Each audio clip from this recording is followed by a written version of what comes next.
And so I decided I didn't want to stay. So I left, went back to the Harvard Business School. Right? If you want to be in the top 10 place, go back to a place that was top 10 in your life. So I went back. I'm 62 years old. I went back when I was 60. And thought I was going to retire there, live a nice, cushy life as a professor at the Harvard Business School. And there's no better job on the planet other than president of Morehouse College than being a full professor at the Harvard Business School, chair professor at the Harvard Business School. You only teach one class a year. You fly around the world. Everybody wants to hear what you have to say just because you're at the Harvard Business School. They pay you a lot of money. And Morehouse, the job at Morehouse opened up. I got a call, and thought long and hard about it. I was at a point in my life where all my kids were out of the house, graduated from college, and realized that if I really wanted to change the world, if I can be successful at Morehouse College, I can change the world more than I could by doing anything else that I could imagine. And so here I am. That's my long story. So I'm just kind of pulling from the question. That's okay, good. We asked, could you name a person specifically who had shown you this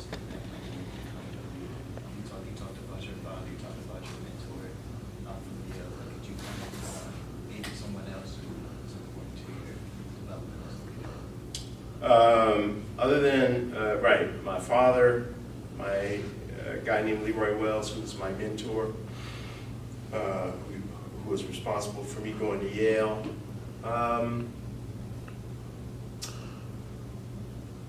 I think that's a great question. Other than those two,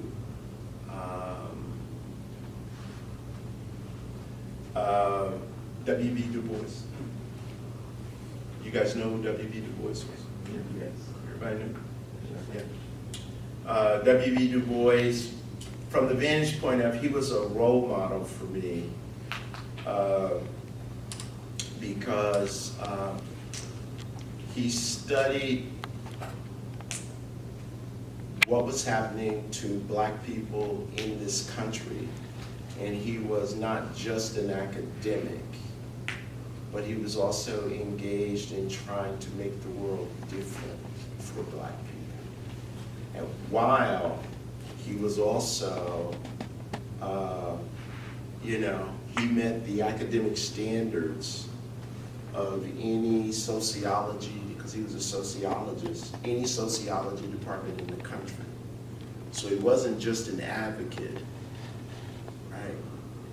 He was an intellectual who wanted to make a difference, and that's what I tried to do in my intellectual work.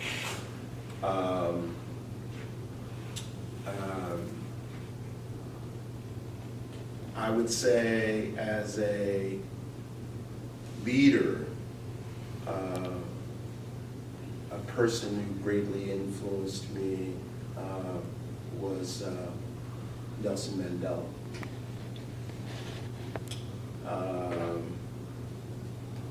Because Nelson Mandela understood that, you pay a price to be a leader.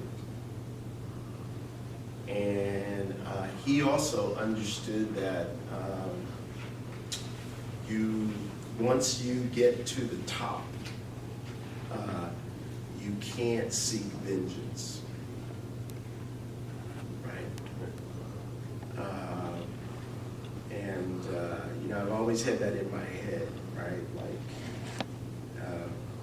there are people, when I got to Georgetown, who didn't like the fact that they chose me. But I didn't make them my enemy.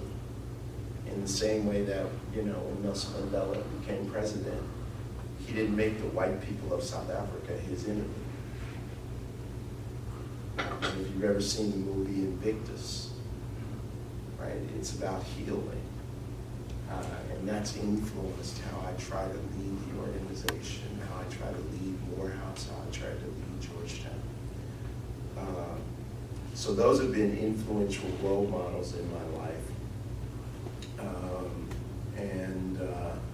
And I've, in a very personal way, I've had countless people who saw something in me that I didn't see in myself and asked me to step up to it.